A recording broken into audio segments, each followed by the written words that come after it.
I'm going to start by quoting Biggie Smalls. Mo money, mo problems. That's not just a line in a rap song. Mo money, mo problems. You got more stuff to pay. This is why I fell in love with you, babe.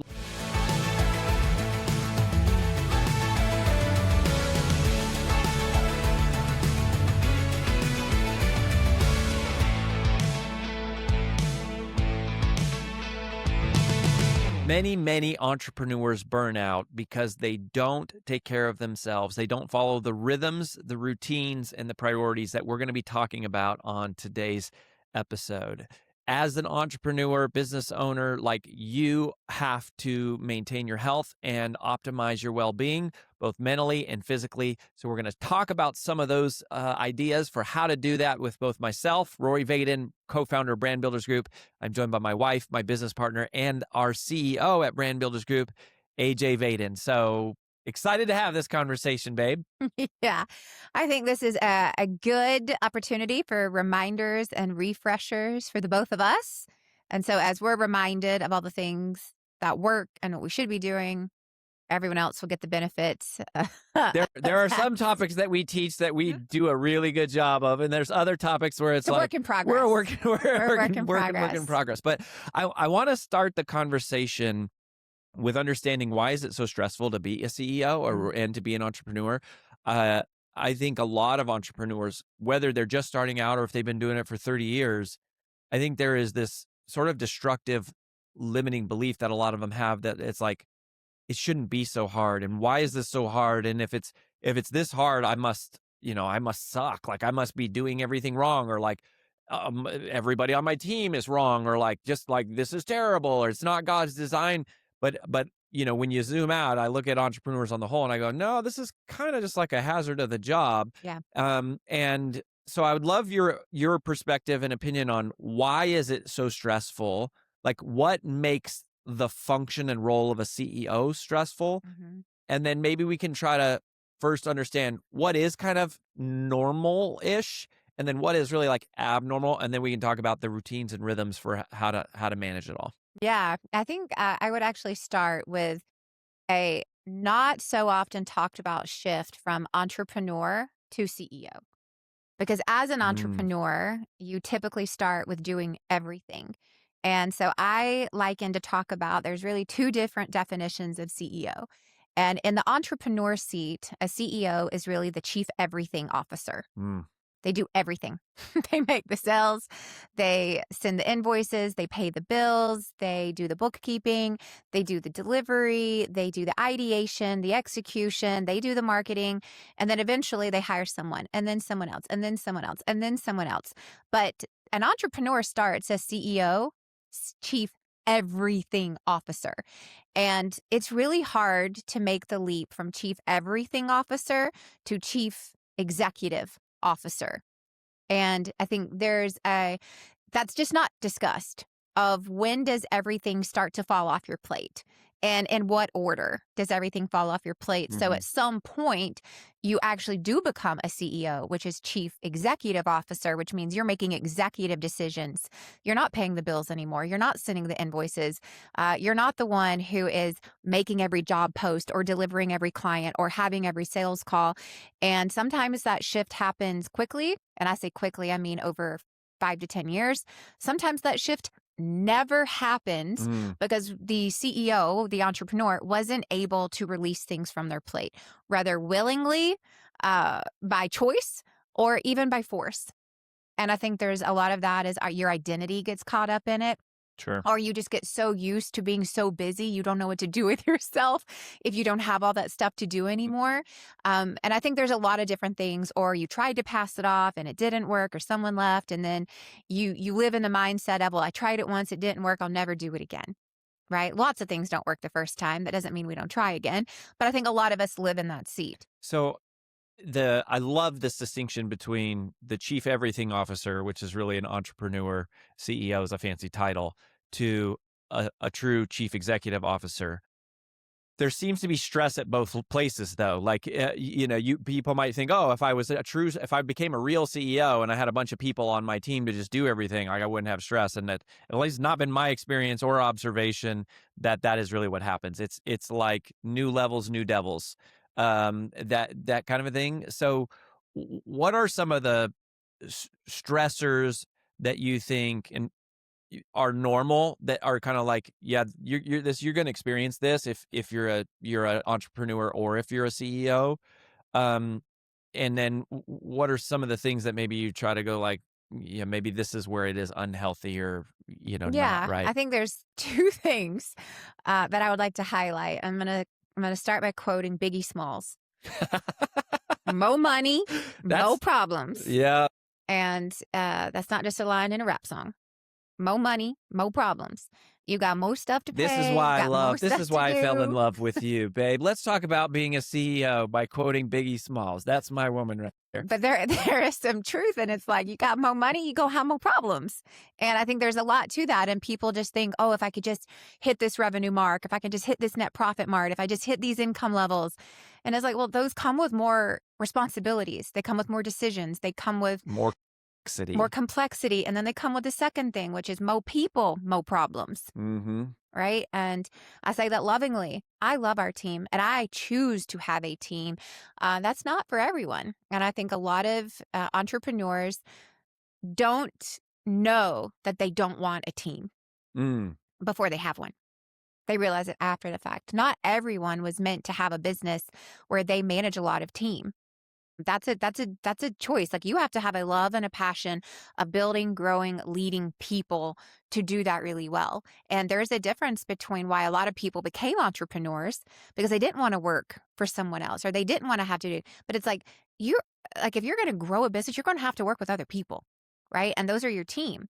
And so I think a lot of people get into this because they wanted freedom and flexibility and they wanted to do their own thing. And it's like, well, once you start adding people and systems in place, well, some of that starts to shift, because now there's a team dynamic and you don't get to make every decision on your own anymore, because it impacts other people and their livelihoods and their families. And so I think there's a lack of reckoning with that before you realize, oh, I'm growing. I have to have more people. Wait, do I want more people? I don't know. And I think a lot of us grow for the sake of, we think growth is what we should do versus growing is what we want to do. And I think a lot of that just comes from comparison and other issues. But I think this whole idea, like, to what you were saying, is what are some of the stressors that happen? And I think it's like, stress is going to come when you're trying to do more than you're capable of doing. And I say capable in terms of capacity. Mm. And I think that we all have different levels of capacity.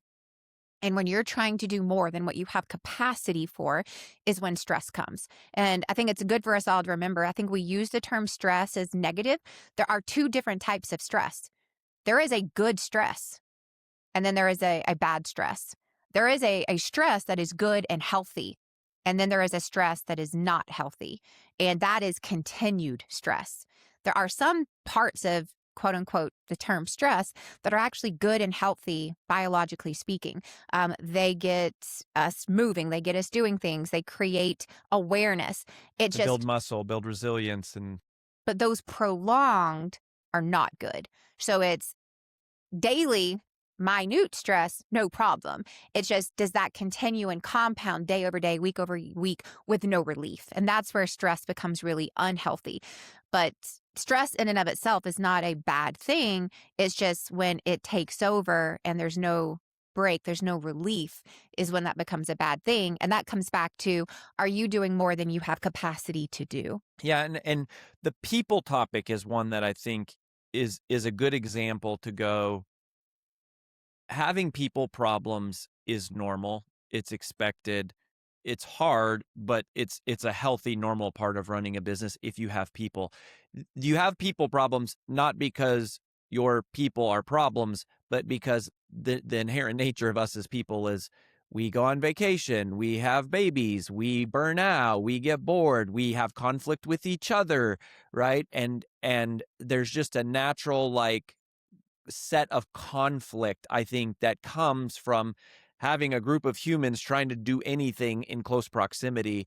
And that in and of itself, I think, is an important realization for an entrepreneur to know, just like you're saying, is to go, if you're bringing on people, you need to understand, one, there's going to be dynamics and challenges. There's going to be amazing opportunity and growth that comes, but you're signing up for increased complexity and some amount of challenges that are outside of your control. And you really have to care about them and their overall development as part of I this. think that what you need to recognize is that as you bring on a team, you have to choose to become a leader of people. And you're adding on a whole new set of tasks and responsibilities from entrepreneur to blah, blah, blah, blah, blah, from entrepreneur to now I'm also adding in leader of people. And those are ironically different. That is so good. Those are different. That is so true. Like you don't have to be an entrepreneur. You don't have to be a leader to be an entrepreneur. And you don't have to be an entrepreneur to be a leader. Exactly. But the moment that you choose to scale a business and bring on people, you must also be a leader. You're bringing on a whole new job and set of skills that I don't think people recognize. In other words, when it was just you or you and one person, it's like maybe you didn't have to have so much formality, such as one-on-one meetings or processes or systems or documentations and policies and benefits and team meetings. And it's like, well, that all creates structure. And guess what? That all takes time. And you didn't double your time. You didn't double your capacity. And all of a sudden, all these new things are creeping in and the old things haven't come off. And that's what I'm talking about with capacity. And so I think there's a lot where that stress really starts to grow as we keep adding, and nothing falls off. Mm-hmm. Now, I think, it's sort of a law of nature that if something is healthy, it grows, right? And I think I've always felt like if a business is healthy, it should generally be growing, barring really crazy circumstances.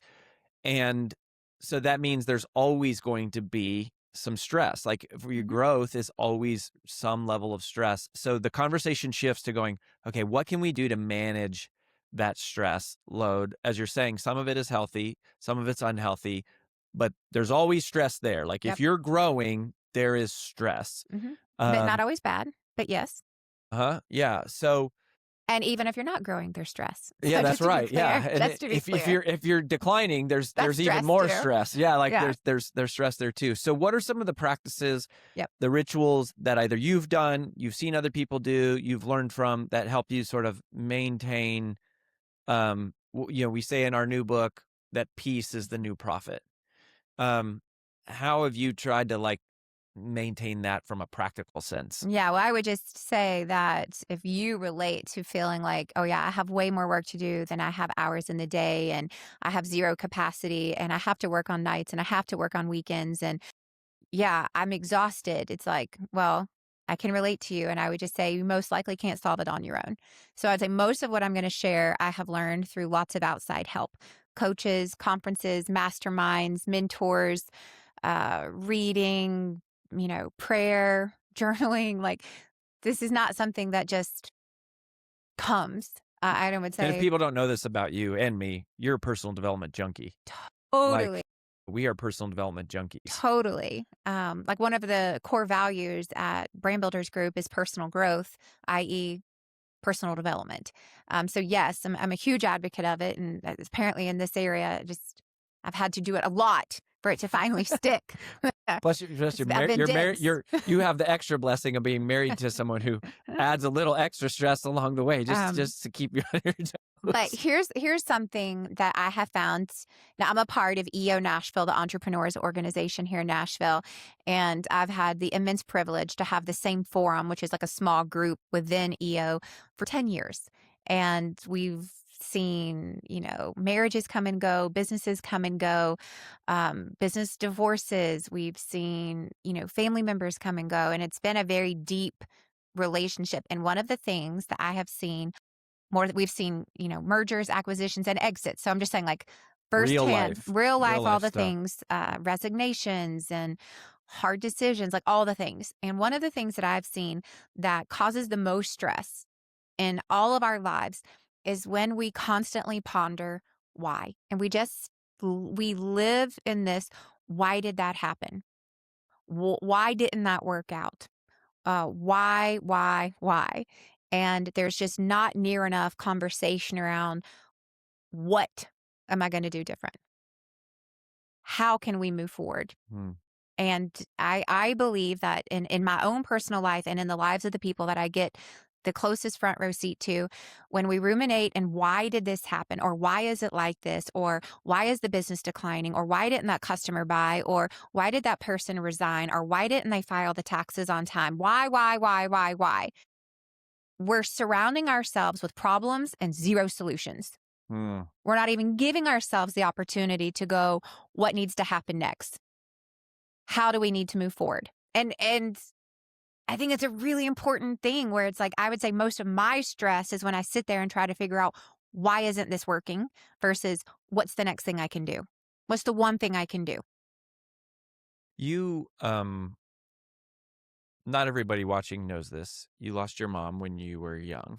Did you ask that question why you were 15 years Of old? course. Right? So how does that, I mean, I've never heard you talk about this until this very second, about this distinction. And as you're saying it, I'm going, that is so true. Like, why doesn't do much It for doesn't do us? anything. It keeps us ruminating It does nothing for us. nothing like productive, really. Because even if you find the answer as to why, until you go do something about it, nothing changes. Did you learn that from your mom's passing? No, I think I don't know. I don't know. I think that I came to a very good, healthy resolution years after she died of going, I have two perspectives that I can choose to move forward with. One is, why did this happen to me? And give a whole bunch of excuses of why I was a rebellious teenager, or why I don't do this, or why this happened, or why I think this way. But those really did feel like a lot of excuses. And I think a lot of that work happened at a personal development conference I went to, Landmark Forum. Mm-hmm. And I think that during that retreat, right, it was like a 3-day retreat, I really learned it's like, I can rather choose to live in this, like, why did this happen to me? Why my family? Why my mom? Why? And I was like, at the end of the day, that wasn't doing anything for me. Or the other perspective was to go, like, what can I take from this event and do something positive with it? And it was a perspective shift that I made in my early 20s of like, it really did change my heart and my stance towards bad things happening to it. I don't focus on the bad, I focus on the good. It's like, a bad thing happened after 15 years of good things.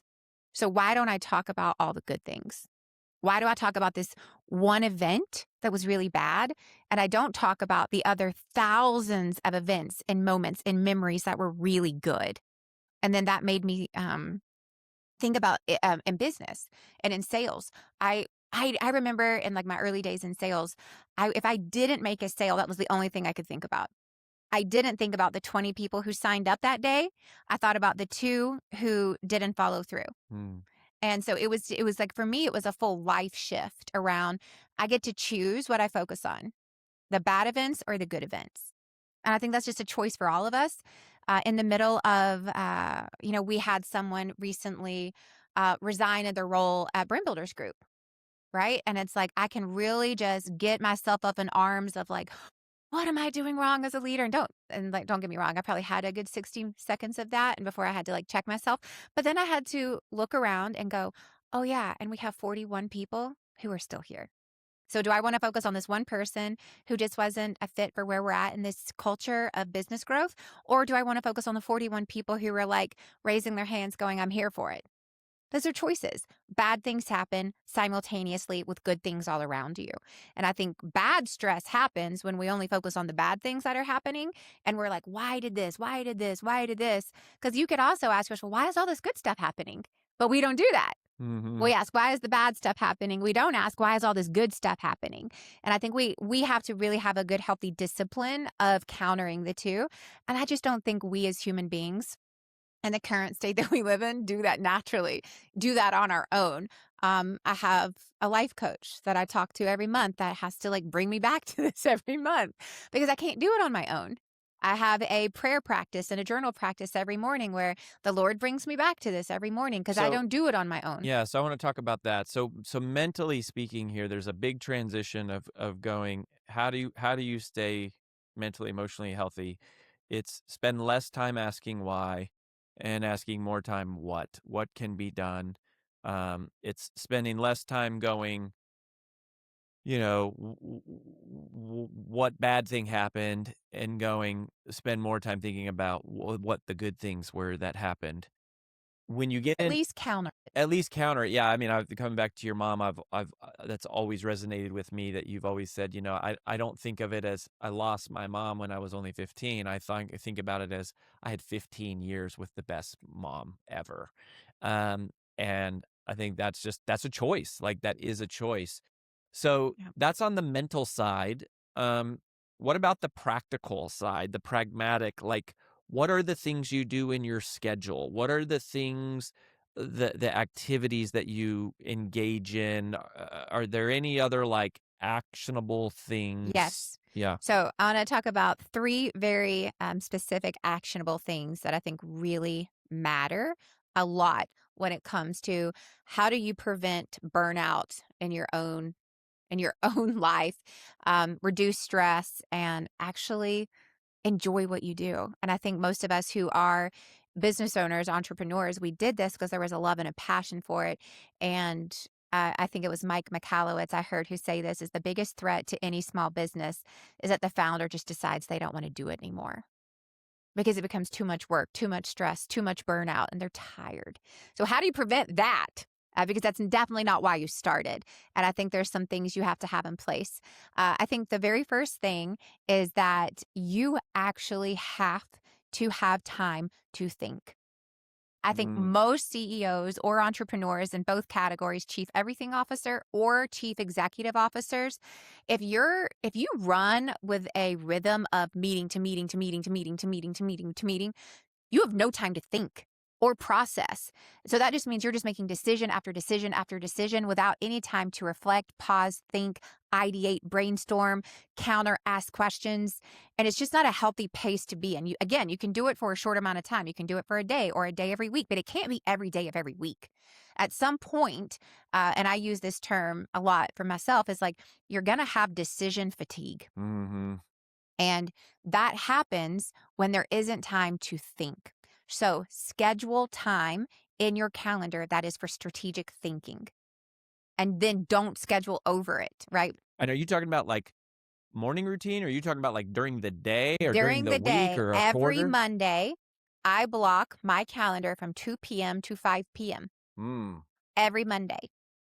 Now, for those of you who are listening, another practice that I have because I have a business partner is that we have a Monday morning walk. that's me. That is our business meeting. So, but I think there's two things there. One, we're business partners. We have a weekly meeting. If you have a business partner, or even just this could be your executive team, you need a weekly meeting.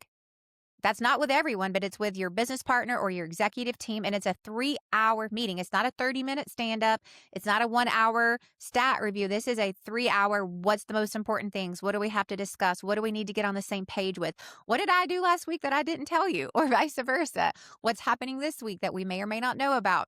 But it's a 3 hour. So I think that's the first thing. If you're Uh, not hearing me, is there is a 3 hour business meeting with your partner or executive team yeah. every week. And I will say, we started Brand Builders Group on 3 hour walk around A park. a park, and now we have 50 employees between the three businesses almost, and like a lot more complexity in every stage. There has been enough to fill a 3 hour meeting every Monday and more. Like, if you're not spending at least that much time together, like, everything splinters and fractures and goes crazy And create stress. and creates stress. And Yeah. then you're trying to catch up on nights and weekends. Because I think when you have a business partner, even if you have an executive team, one of the causes of stress is you have people running really hard in different That's right. directions. Like, and we've been guilty of that, where All the time. we just, like, if we don't sync, we run so hard that we just end up like, even if we're 1 degree off, like and that creates a lot of frustration for our team because then they hear two different messages or two different areas of focus.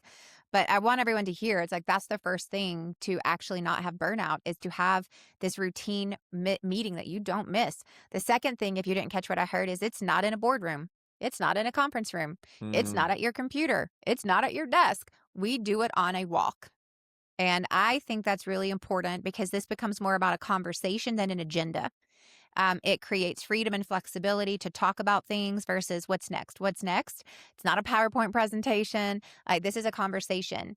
Two, I have found this is for me, not for Rory, but moving helps keep my stress level down.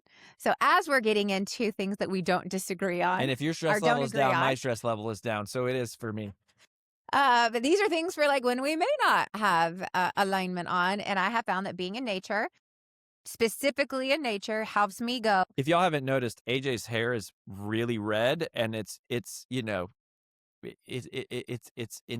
indicative of certain behavioral patterns. There's some fire. There's some truth. There's some truth to the fiery redhead. I'm not agreeing with that. But being in nature helps keep me centered and remembering these conversations, these problems are very small. God is big, the world is big. This is small. God is big, the world is big. And so again, just a perspective shift that I don't get in a boardroom. Because in a boardroom, I'm looking at stats and metrics and agendas, and my mind goes elsewhere. So you got to find that. Maybe that doesn't work for you, but those are just two things every Monday. So I start my Monday from 8 to 11 in a very important business meeting with my partner. But then from 2 to 5, I'm in my own meeting with myself. And that's my strategic thinking time. And a lot of that is I put that on my calendar because there were so many things I needed to go back, write down, reflect on, take action on from my meeting with Rory. And it's like I also have a meeting with my chief of staff, some of you may call it an EA, right after my meeting with Rory. And it's like usually it's like that helps me prioritize my week. And I don't wait to the end of the week to tackle those things. That happens on Monday for me. And so I have found that there are good rhythms and patterns that work really well for me. And stacking my Monday with meetings is unhealthy for me. A lot of people they have meeting Mondays. That's not healthy for me.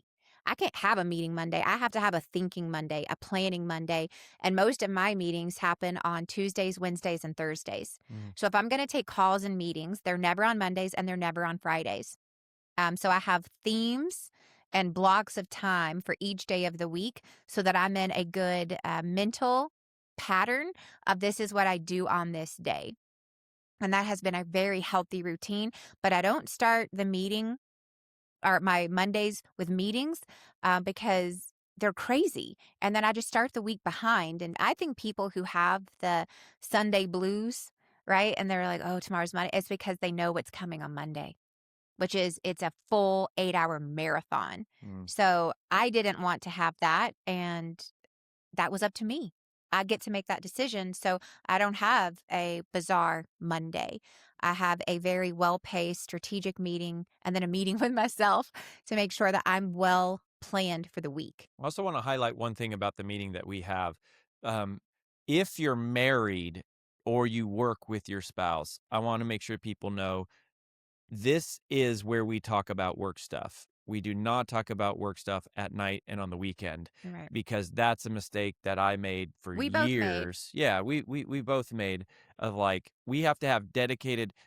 Part of treating the business like a business is giving it ample space and time during the workday to talk about work stuff and not cramming the workday with everything else and then having the strategic stuff try to spill over into the nights and weekends. It's not a good formula. Yeah. Not a good recipe. That's a recipe for stress, not a recipe for like peace and scalability. So that was the first thing. That was a long answer. I'll make the other two quite shorter. But the first one is just meeting rhythms and how you spend Mondays. I think Mondays set the tone for the week, at least for me.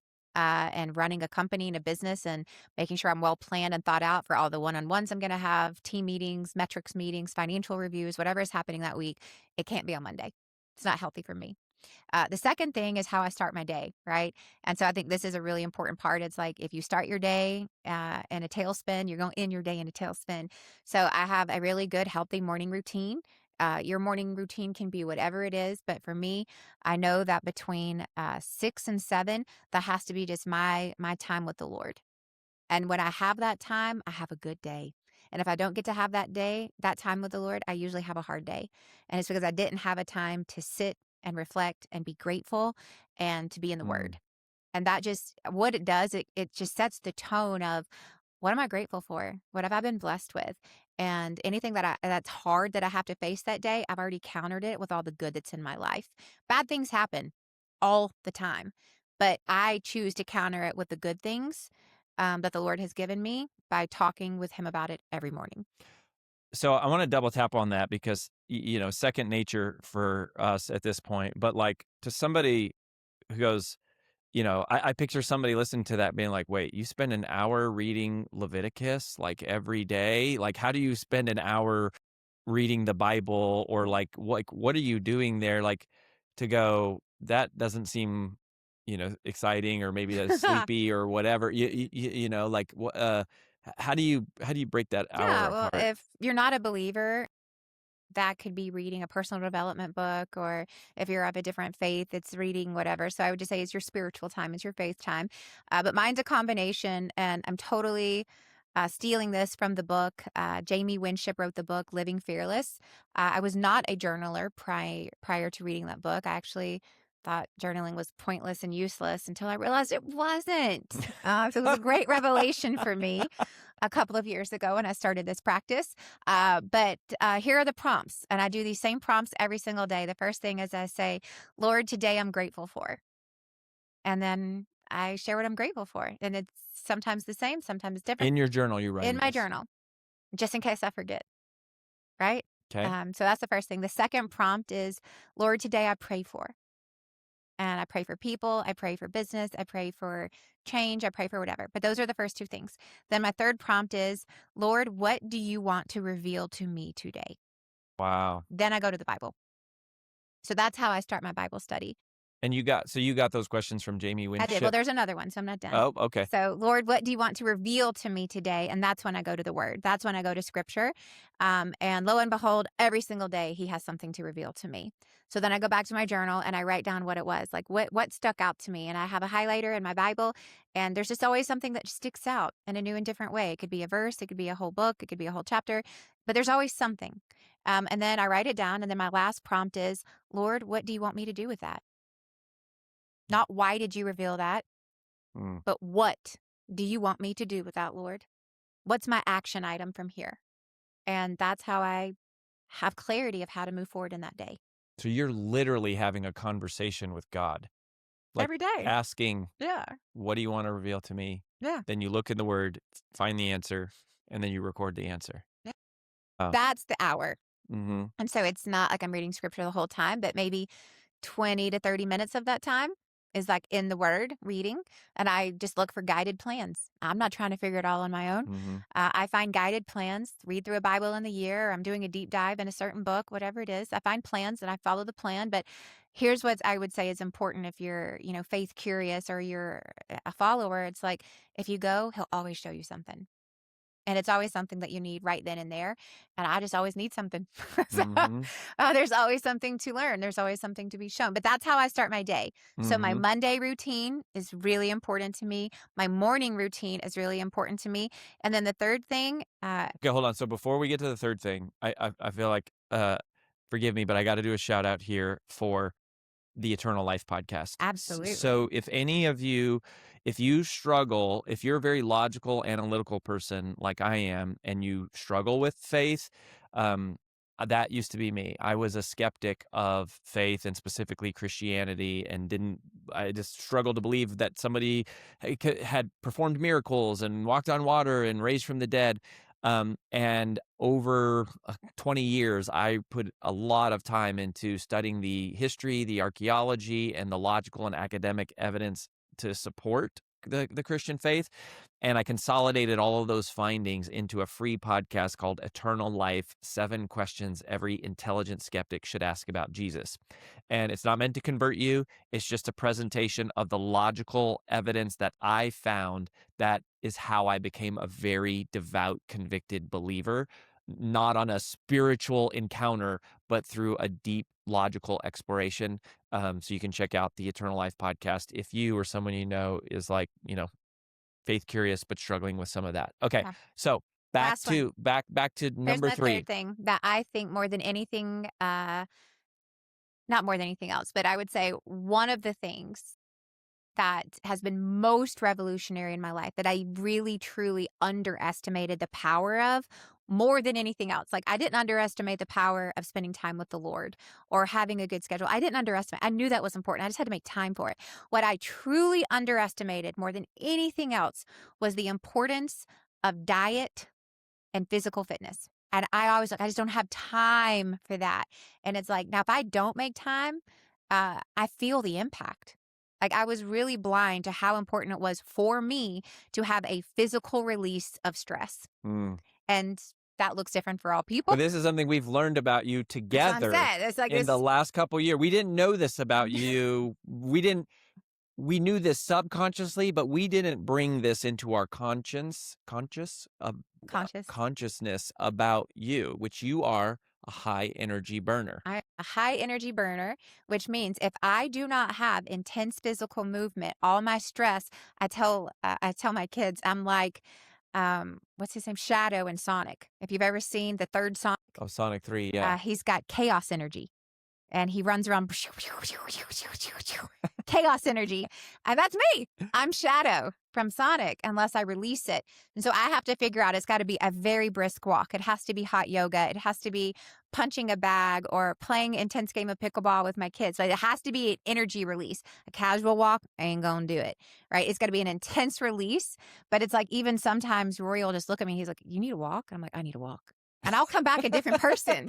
It's like, what happened? Well, because I'm the opposite, right? It's like yoga for You me. need a nap. I want a nap, right? I want a massage. Like, I'm completely and that's the what I'm opposite. like, whatever it is, but it's still a physical release. Yeah. And I think that's what people have to realize. Yours could be a nap. It could be a massage.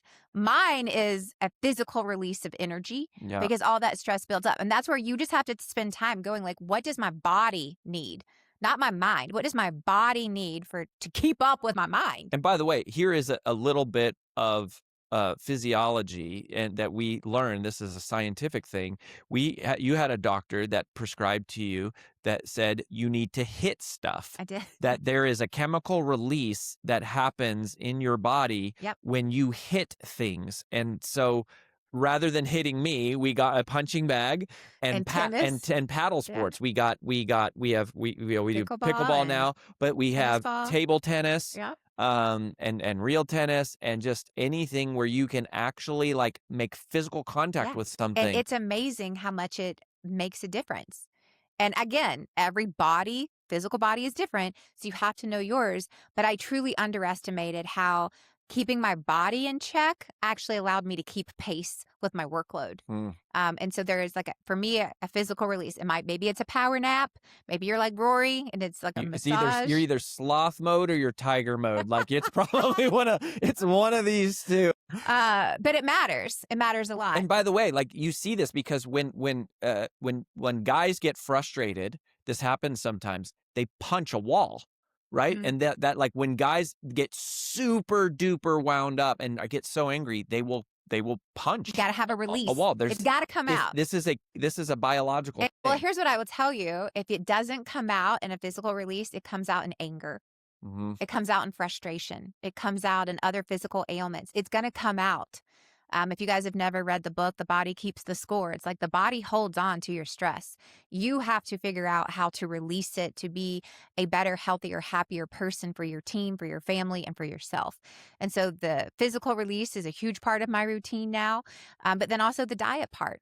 Again, I totally, truly underestimated a clean diet makes me a better, productive leader. And I want people to understand, we're not talking about losing weight, being in shape, looking great. We're talking about these are the things that are essential and critical and necessary for entrepreneurs for their mental health, their spiritual well-being. Extra hydration is necessary for the brain. So what I used to think, I have 8 glasses of water a day, I'm doing a great job. And it's like, no, you need half of your body weight in water every day. And if you have a different In type of drink, ounces, in right? ounces. If I have a coffee, then I need to add another 8 ounces to counteract that. So I watch my water intake like a boss, because your brain physically needs it to be high functioning. Other things of like when I have protein versus other things. So I never have anything sugary or carby before I have a protein. Totally Carby should definitely be a carby. word, just for the record. Carby. But I'm just saying, like, these are things that I'm going like, my mind has been blown how these changes have changed my capacity, my mental capacity, my physical stamina that I'd really underestimated. I'm like, oh, that's a bunch of hoopla. No, it's not. It's science. It's sciencey. It is And it's sciencey. sciencey. And so those are things which, however, again, I would just say if you're listening to this and you're like, it can't be that simple, right? You have a low stress Monday, you spend some time with the Lord, you eat some protein and drink a lot of water. That's what you're saying? I'm like, yeah, that's what I'm saying. And over the last 2.5 years, my stress level, my work capacity, my fatigue, my energy levels, you can attest to this.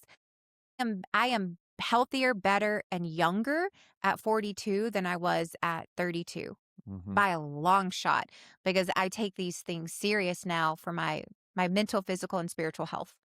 Here's how you need to think about this. If you had a horse, let's say that you had $1 million racehorse that you owned, and this horse won you money every time it went out. Wouldn't you feed it the best food? Wouldn't you get it the best coaching? Wouldn't you'd have the best trainers? You would do a deliberate muscle routine, physical routine. Like if you had $1 million racehorse, you would do everything to care for that racehorse. Every entrepreneur, as an entrepreneur, you are the $1 million racehorse. Like you have to care for yourself in that way. And when you do these things, you make more money. Just the word that AJ has been saying this whole time, which I love, is capacity. It increases your capacity. And as you increase your capacity, you can carry more, which means you're more productive. It doesn't mean that stress goes away. It means that you can handle more before stress comes. And so you're able to handle the bigger levels and you get bigger results. So, and when it does come, you know how to release it faster. I love it. All right. Community question. Our community question of the day. This is a reminder. We do this every week, and BBG members vote on the most pressing question that they want us to answer on the podcast, and then all the other members upvote it, and we pick the one that was most popular. So here we go today from Jason. I'm a real estate agent, and I also coach agents on building their business. My weeks are completely reactive. I'm always putting out fires, jumping from call to call. And by Friday, I realized I didn't post content once, didn't follow up with half my leads, and didn't move any of my big goals forward. I tell myself every week that next week I'll be more intentional, but it never actually happens. What is the single change that would break this cycle for good? Ugh, these questions are awesome. Real. These are real. These are from our members, right? This is from a member. So Jason and anybody who feels overwhelmed, busy, buried, and behind, here's what I would say is the biggest difference between ultra performers and multipliers. This comes from my second book, and everybody else. Most people believe their strategy is, I will do all of the things that other people need me to do, and with the time that is left over, I will dedicate that to the things that I want to do. What multipliers do is I want you to think of a wedge, okay? The metaphor here is a wedge. You don't wait until you have space to do what you need to do or what you want to do. You have to wedge the things in that you want to do. And it's not just that you want to do, it's the things that you need to do. You multiply time by spending time on things today that give you more time tomorrow. But the whole book and framework is called the 5 permissions. The permission is what this is about. The emotional permission to invest time on things now that create more time tomorrow. Absent a conscious calculation and absent a conscious permission to spend time on things that must be done, you will subconsciously, inadvertently default back to the constant state of interruption and urgency and just falling victim to whatever is latest and loudest. So you have to think longer term and realize that I'm not waiting until time is available to do my priorities. The definition of a priority is that it is a wedge. It's not an empty space. Yeah, so I think very tactically speaking is that whatever your big goal is, whatever the most important things are to you, that has to be the first thing on Monday. Before you answer a phone call, check an email, before you put out any fires, that's got to be the first thing that you put your time, effort, and energy to. So I think that is really schedule management. It's priority management of making the first thing before all the other things. The second thing I would just add to that is if you're stuck putting out a lot of fires, then you got to ask why. Why isn't your team putting out the fires if you have a team? And one of the things that I would just say, it's like I was victim to the mentality of taking a lot of personal pride in being the one to put out fires. And when I realized, oh, if they always come to me, they'll never do it themselves. And so I really have a strict policy now with the team. It's like, don't bring me problems. Tell me what problems you fixed. Don't bring me problems. You tell me what problems you fixed today. I would rather you take action and do it wrong and we'll fix it on the back end than you coming to me and having me fix it. So if you're the one fixing all the fires, you got to ask yourself, did I put myself in that position? Have I trained my team to have me be the fixer? Or do you not have someone, right? So I think that would be the other thing I would add. And then the third quick thing that I would just say to that is this whole concept of being reactive versus proactive. That's a choice. Lovingly, kindly, that's a choice. And you just have to have the self-discipline to go, that can wait. It can wait. But proactive is a choice versus being reactive. And that means that you have a plan and you follow the plan. Back to why I start my Mondays with planning so that I don't live in a reactive state. That doesn't mean there's not unexpected fires that come up I have to get involved with, but that means I have a plan of making sure the main thing is the main thing. And it takes me 3 hours every Monday. Yeah, this ability to prioritize is the hard work of being an ultra performer. It's just like, you have to lift weights if you want to build muscles. You have to learn to block and protect the things that multiply time if you want to become a multiplier. It's not easy. It is simple, but you just got to do it. So if this episode has encouraged you and you believe it's going to help you, think about someone in your life that maybe could have a little more peace. Share this episode with them and let them know there's some tactical insights here that can hopefully help them on their entrepreneurial journey. As always, if you want to talk to us about how our team can help you implement and execute and support your journey and applying all of these things that we teach on the show, go to freebrandcall.com/podcast, freebrandcall.com/podcast. We'll see you next time on the Wealthy and Well-Known podcast. All right, y'all, you got to learn how to prioritize. And right now you need to prioritize hitting that subscribe button so you can learn more stuff like this. And if you need a physical energy release, hit the subscribe button right now. You'll feel much better. Of course, it's science.